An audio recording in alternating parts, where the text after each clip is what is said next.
Josh Koerpel, rapid fire intro. Here we go. In 1 to 2 sentences, who are you? Tall ship captain turned software engineer and producer, world traveler via motorcycle and boat. Awesome. And how do you make money online? A lot of marketing related software creation and building cool websites and virtual experiences for people. And what's your favorite thing about digital nomading? I would say I have 2 favorite things. Of course, the freedom that it allows, but also the community. I'm a huge community guy and just usually it's a good group of people with their heads on straight. And where are you now? And what are your 2 to 3 favorite cities in the world? Right now I'm in Morehead City, North Carolina, living on a sailboat, my sailboat called the Albatross. And a couple of my favorite cities in the world, I would say Shimla in India, Barcelona, and Valencia in Spain, and then probably, and I'm biased because I lived there for a year as an exchange student, but Koerpel in Chile. Right on. Haven't heard of that one before.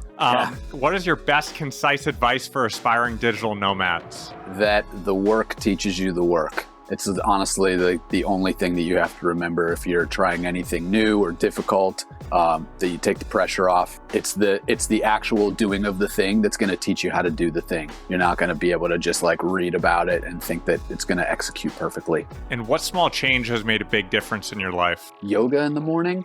Yeah. Yin yoga. I like it. In particular. Yin yoga. And what's your favorite book? Well, I've got a lot. I would say one of my favorite books is called Wanderer by Sterling Hayden. And last one here is, if you had 20 seconds to live, what message would you share with the world?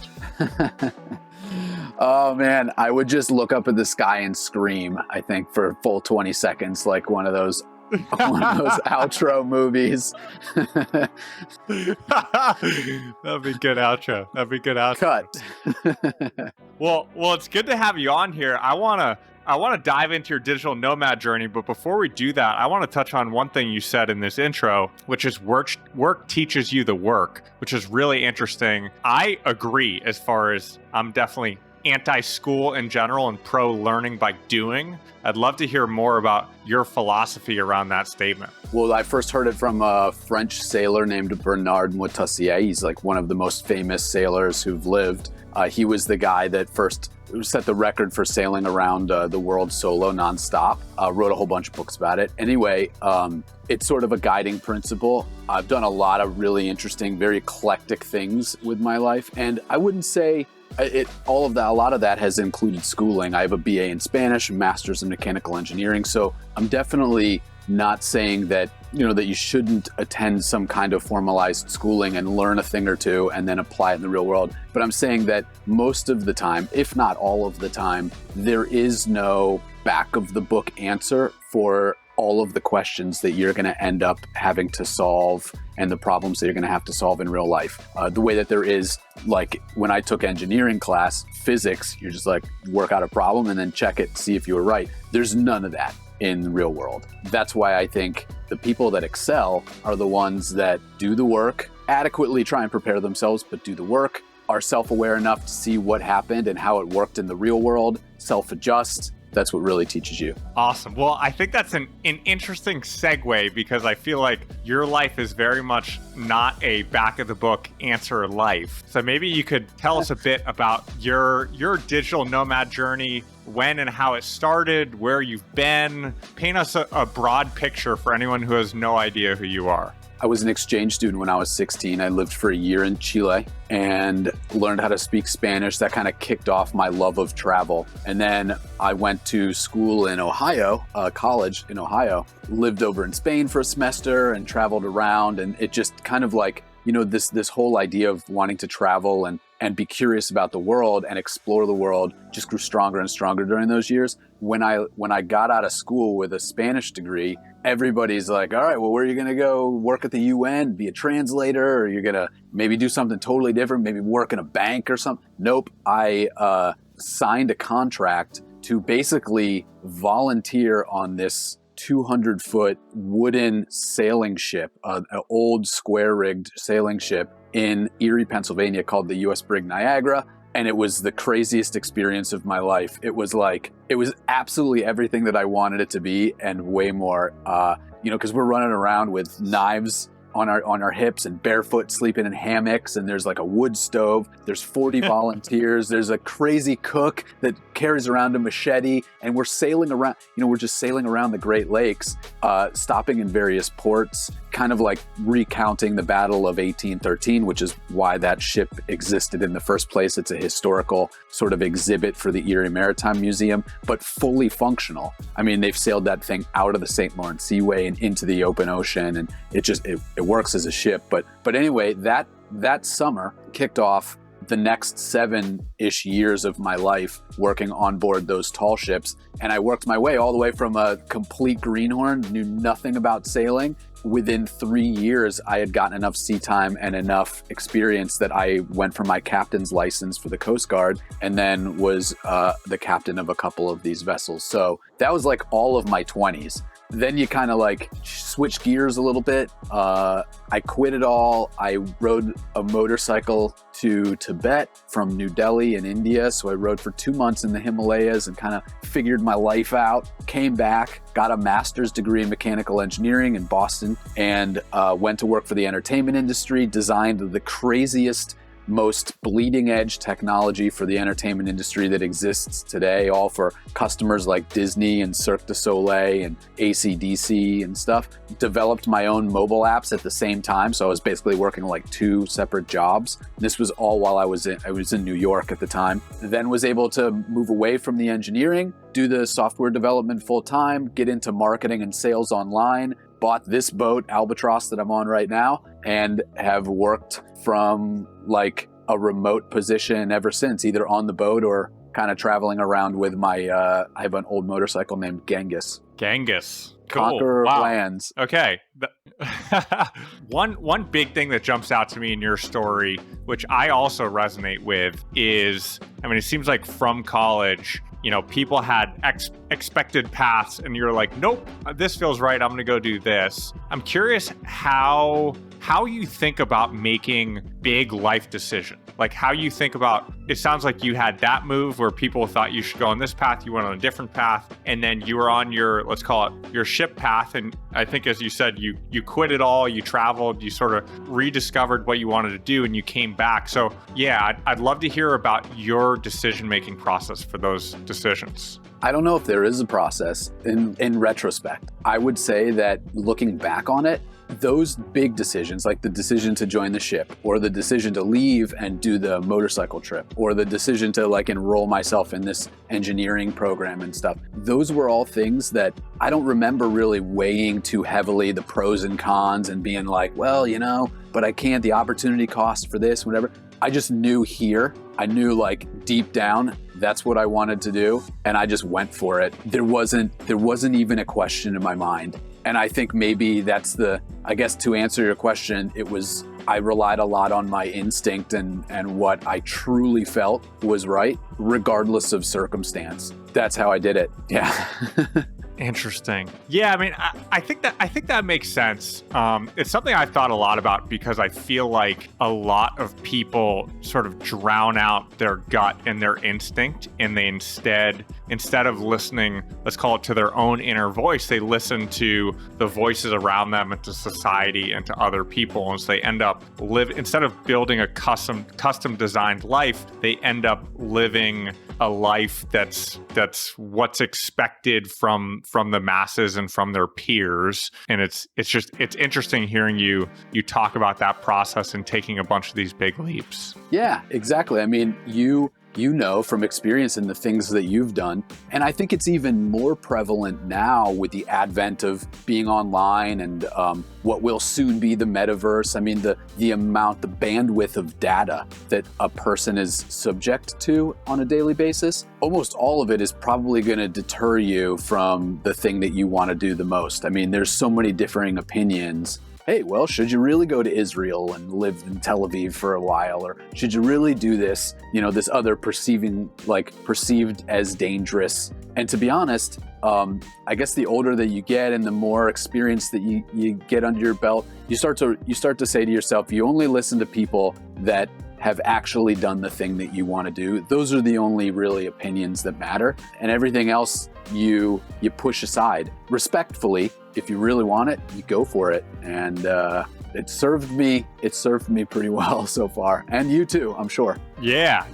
But what you just touched on, as far as listening to the people who have lived it, who have done it, and not to the others, is such a key point. And honestly, it took, I don't know if you had a turning point where you realized like, oh man, I really need to filter. But it took me a while, maybe till, I don't know, 24, 25, where when I was thinking about starting businesses, I was hearing advice from people who had never started a business before, saying, oh, it's really risky and blah, blah, blah, blah, blah. And I absorbed that energy instead of, I guess, really thinking about, okay, I need to block that out and I need to be talking to entrepreneurs. And if I want to start businesses, I need to talk to entrepreneurs. And if I want to be a nomad, I should go talk to some nomads, as opposed to talking to someone who's never traveled before and thinks that traveling is scary and you're going to die. The source of your information thing that you just touched on is so spot on. Yeah, thanks. And you're right. Like, especially if out of love, those negative comments come from people that are really close to you,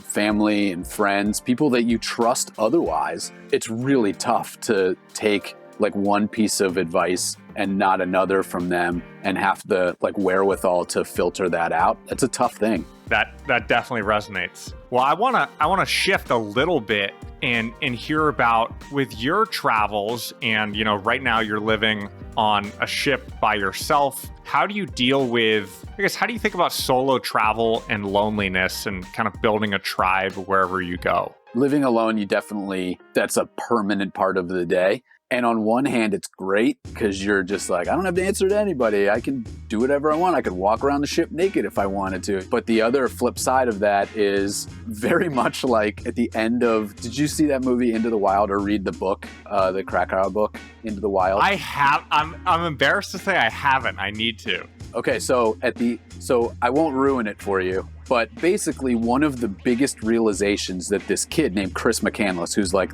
essentially the nucleus of the story, he says this thing, and he wrote it in his journal. He's like, happiness is only real if shared. That was the whole idea. And it took him all of this struggle being by himself in Alaska, all of the shit that he went through. That was the realization that like it made them happy, but at the same time, it wasn't like a true happiness. There's something about human connection, being together and sharing experiences with people, that is just more powerful than doing it on your own, the happiness that you experience on your own. It definitely took me a while to internalize that, because you hear it all the time, but then you're just like kind of in one ear and out the other. But as you get older, I feel you internalize that a little bit more and see how much truth there actually is in that statement. That has affected the way that I do business.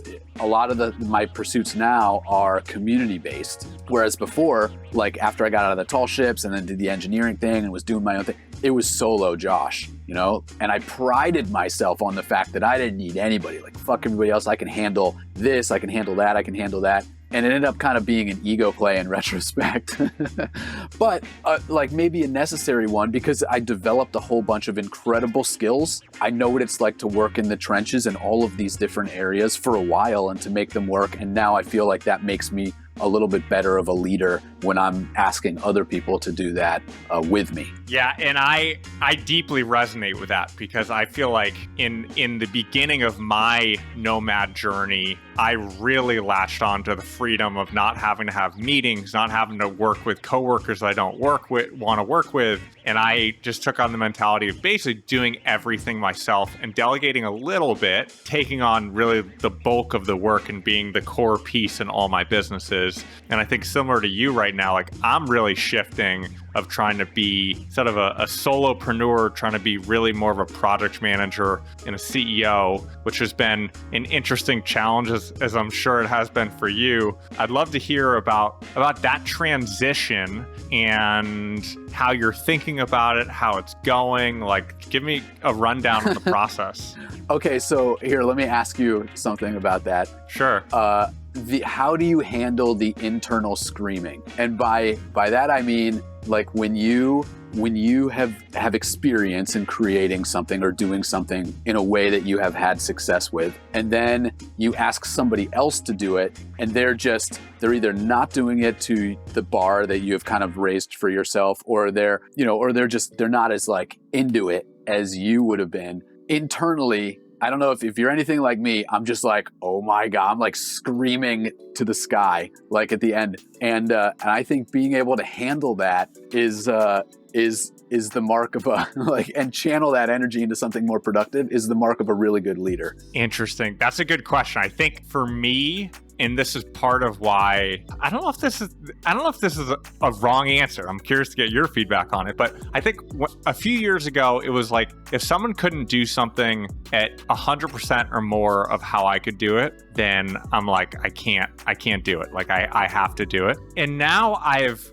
lowered that standard a little bit where I'm like, if someone gets me 75 to 80% of where I think I would be, and then I can coach them to get closer, then like that is passable. And so for me, it's like, instead of me doing, let's say 100% across 6 different areas, but 100% where, let's say I might be, if there's 6 areas, I might be able to only do 5 hours per week on each one. And sometimes I get bogged down with something else and it's less than 5 hours and it falls through. I'd rather someone working on it like 30, 40 hours a week, doing 75 to 80%, and I can coach them up or like clean things up a little bit. I don't think it's the right word, but in some ways, like my standards have come down a little bit where I'm a little bit more forgiving and understanding, and I'm more willing to train people up. I think a big evolution for me has been going from doing no meetings to doing meetings. And part of that is interviewing lots of people and accepting that the interview process is going to take a lot of time. And if I want to hire someone who's going to meet my bar, I need to invest a shit ton of time to hire that person.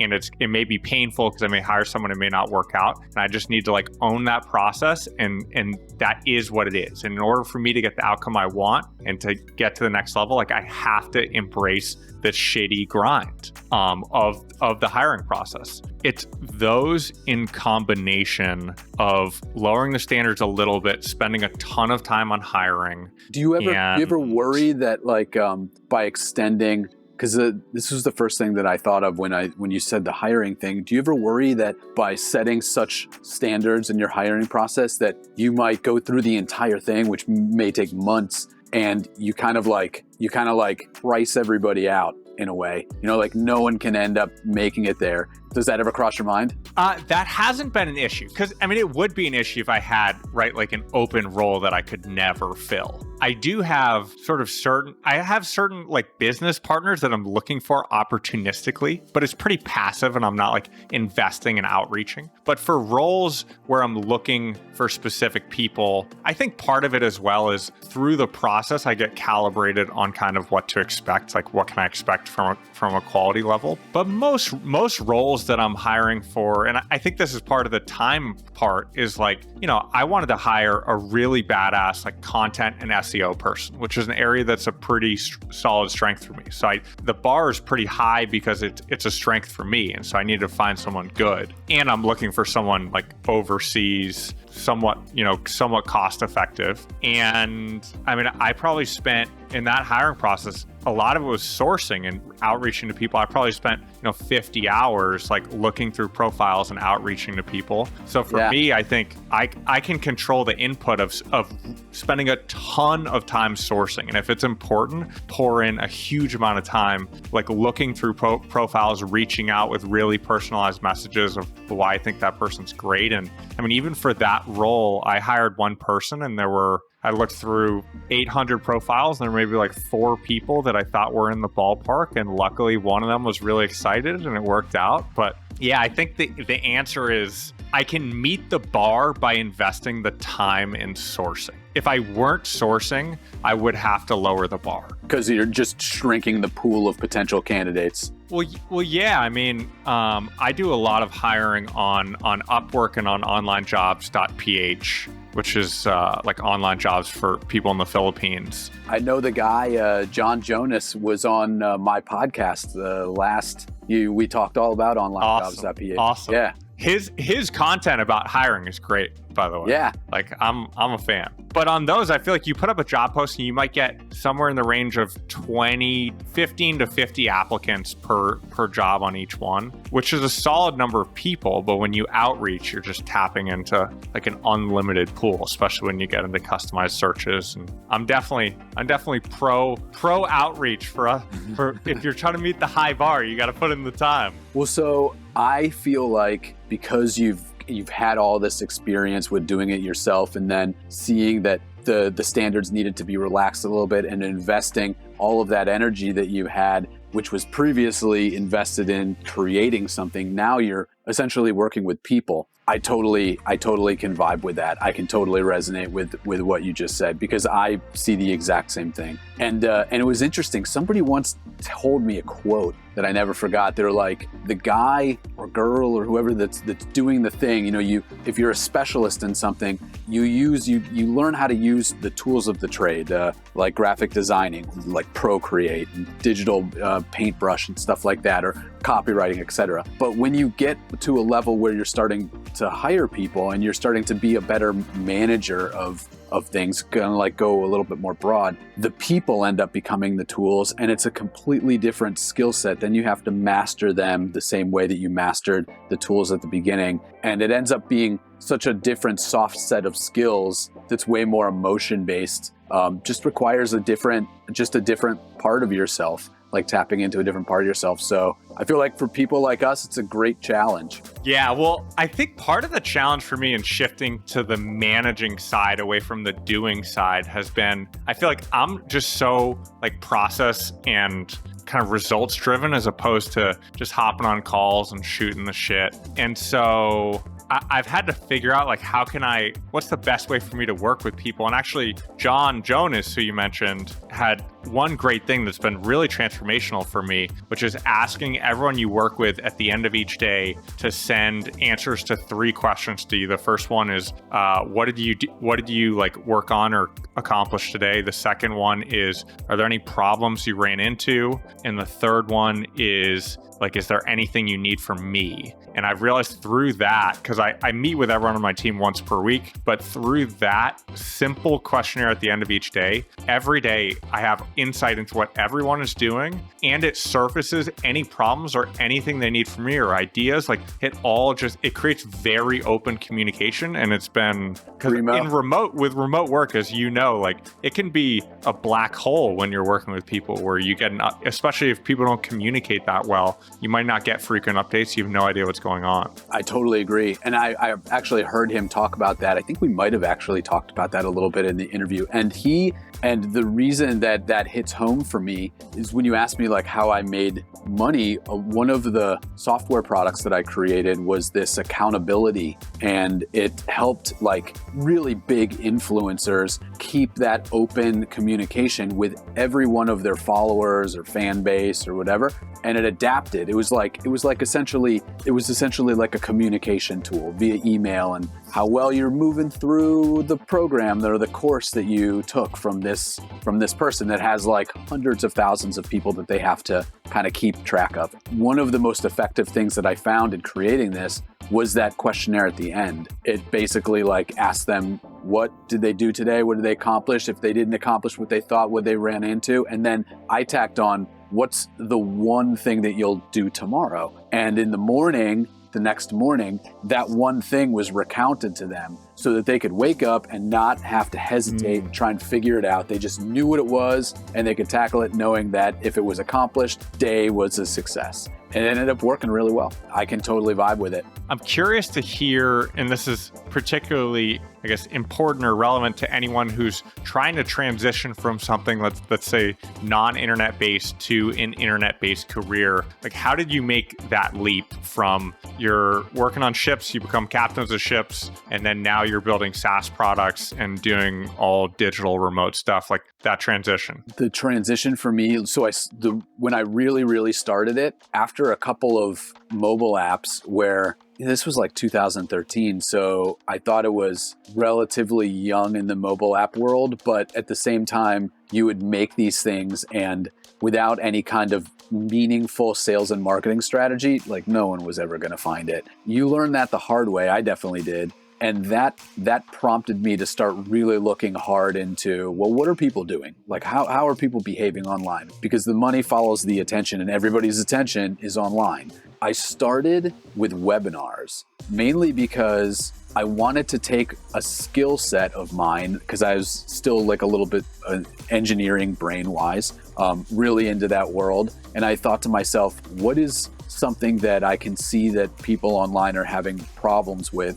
that I could solve, kind of give me a little bit of an edge. And so for the first year, I did nothing but hold people's webinars for them. I did the like technical, essentially delivery of webinars so that people just had to show up and everything else was taken care of. And the way that I got clients was I had this big ass spreadsheet of all of these entrepreneurial Facebook groups. And each one of those groups tried to like, they had like Mondays or motivation days. And well, one of those days, usually in those groups, was a pitch your services and help other people kind of a day. So this big spreadsheet had all of these groups and then which day it was. So on any given day of the week, I knew that in these couple of groups, I could go in there and try and get some work. And that's what I did, man. I did that. Killer strategy. Yeah, I did that all day for months. And I met a lot of people. I got a lot of opportunities. That's how I got the first business. That was the key. And you start to realize that, I can understand how it's intimidating for people that are so used to working offline to translating to online, thinking that their skill sets aren't necessarily going to map and the communication's going to be weird. And I get that. But I can tell you, it's much easier, actually, to do the online thing. I found it anyway, to be much easier, and people are so much more grateful for the help. And as soon as you prove yourself as somebody that is reliable and does good work, you will never have to work again, or you never have to really like search for work again. They'll refer you to people, or they'll just keep you for themselves, and you'll be good for like 6 months or a year or whatever. That's what I would say is just get out there, check out a couple of Facebook groups, and maybe if I was doing it today, I would probably go into what's it called? Clubhouse. I would probably do Clubhouse as well, because every time that I've been in Clubhouse, something pretty beneficial has come. That's what I would do. That was my strategy, like really early on. Awesome. Well, I want to transition into doing a location deep dive, which we're going to do on Key West, Florida. But before we do that, what would 15-year-old you say about your life now? 15-year-old me would probably be pretty excited. Would ask me where the motorcycle was. Maybe I would say that 15-year-old me would be pretty proud of the me that has arisen. I think I really, and that goes back to listening to yourself. Listen to that inner voice. Everything that I've done, I don't really have any regrets at all. I'm proud of that fact. And then before we transition to this next topic, are there any other topics that you want to talk about? Any things you want to mention? Any things to share that we haven't touched on already? Let's see. Well, I would say we covered a lot of good stuff. I would reiterate the work teaches you the work. I don't know how many people really need to hear that, but it's been such an immense help. You just got to go out there. I know that it's scary, but you just got to go out there and start talking to people. And actually, now that I think about it, building your network has really obviously been useful and very beneficial. Everybody says build your network, and it's really like an ambiguous phrase, like, well, how the fuck do I do that? And who do I talk to? And what does that even look like? Essentially, it just means involving yourself. Don't be afraid to involve yourself in the conversation, to speak up, to offer advice, offer help, that kind of thing. That's really what it means. And the right people you'll connect with, and the wrong people will just go about their day, and you won't ever think about them again. That's what I would say. Focus on being a good person, and the rest will be much easier. That one last point, you said a bunch of great things in there. The one last point about putting yourself out there, and some people will accept it and some people will ignore it and move on, and it's all good and it all just flows like that, I think is a great point.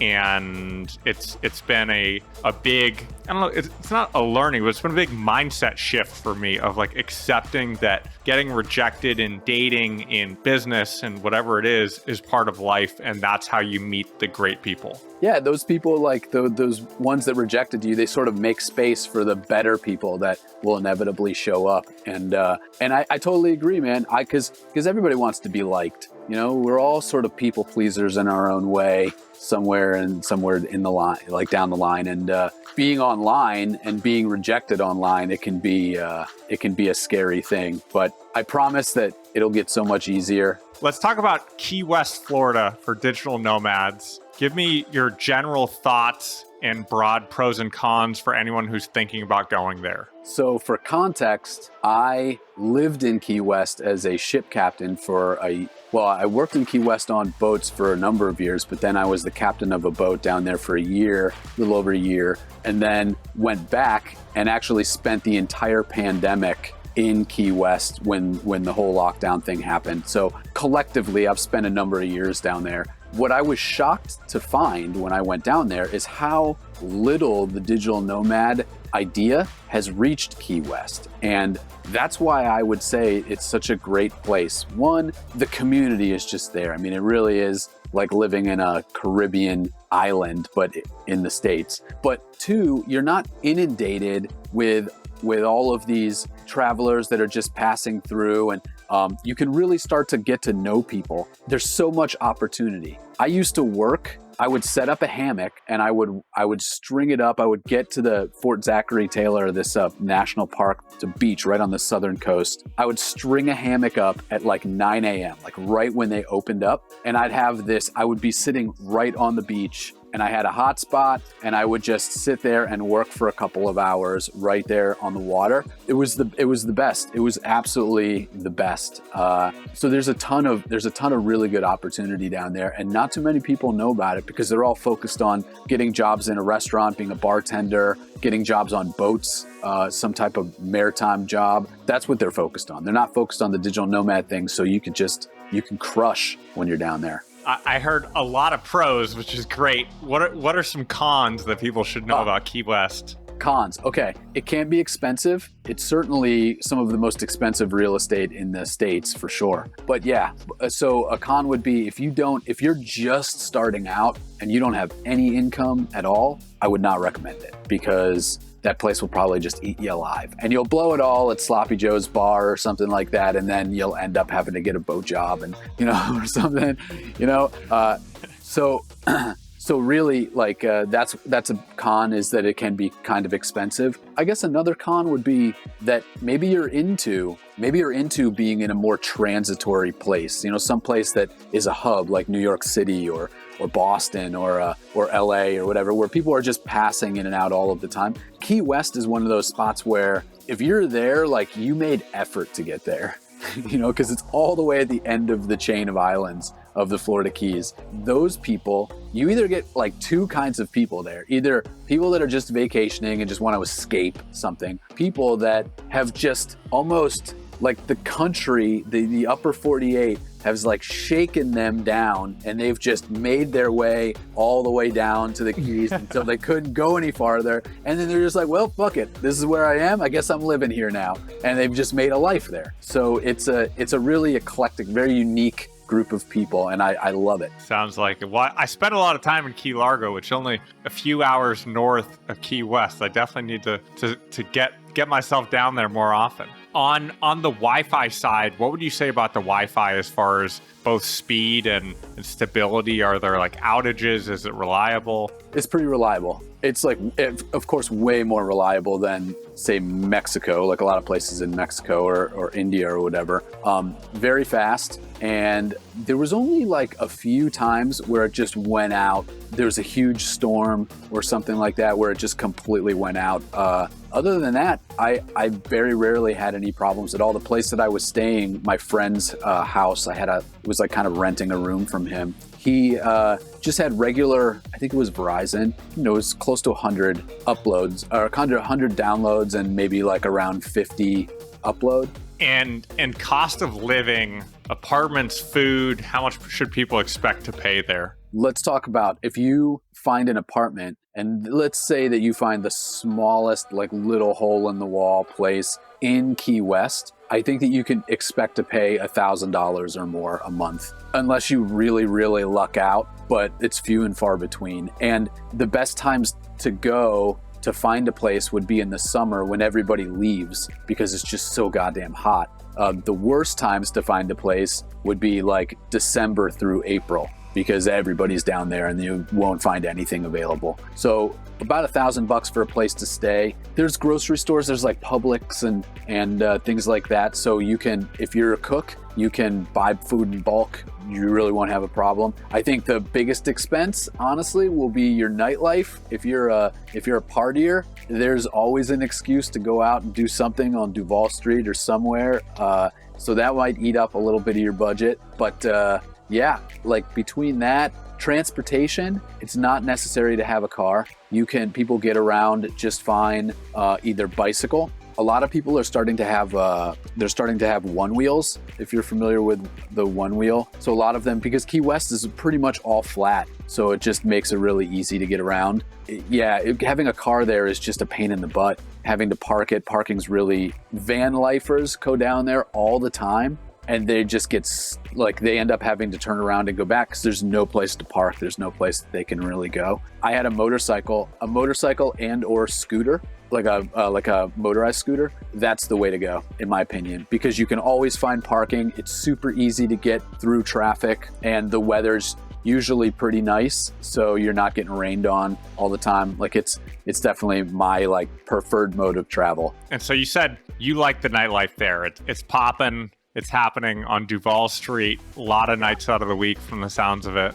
Every night, every single night, there's something going on. Every night. And as far as neighborhoods go, I mean, Key West is a small place. Are there recommended and not recommended neighborhoods? Or is it pretty much like show up, wander around and find a spot that you like because it's not that big? So Key West is interesting. It's really, it's like 4 miles long and essentially 2 miles wide. That length is divided into roughly 3 areas. You have Old Town, Midtown, and Newtown. Newtown is like where the Publix is and the shopping centers and stuff like that. Hotel chains, things like that. Midtown is more residential. A lot of people that have lived in Key West their entire life, they end up living in Midtown. And then Old Town is the touristic, old school parts of Key West. And that's where Duval Street is and the southernmost point, if you've heard of that, and just like all of that stuff. Yeah. That's in Old Town. So as far as a budget is concerned,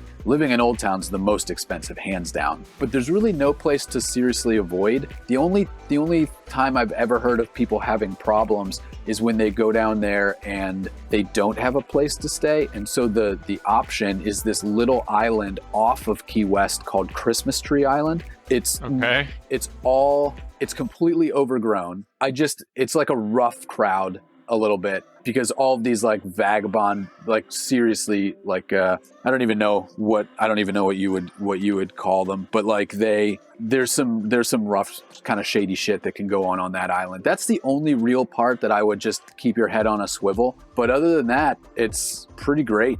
Every place, just being down there is just awesome. And then one key up, which is Stock Island, that is also really nice. That's up and coming and a really nice place to live too. So, and less expensive than Key West. So if you really can't hack it in the island itself, at least for the time being, try Stock Island, which is one key up, and you'll probably have some success there. You were living on a boat, but But I imagine you have insight into this. How would you recommend booking housing? Is it Airbnb? Is it Craigslist? Is it wandering around in person and looking for places? Like, what's the process? Definitely would not recommend Craigslist. Tons of scams. People that claim that they own a certain property and rent it out, and they don't. I mean, that happens all of the time. Airbnb is probably your best bet. Same thing with VRBO. And then one of the best ways that you can find some local knowledge, there's a couple of really good Facebook groups that are like Key West local kind of Facebook groups. In there, if you just post, hey, this is who I am, this is when I'm going to be down there, I'm looking for a like one room spot or whatever,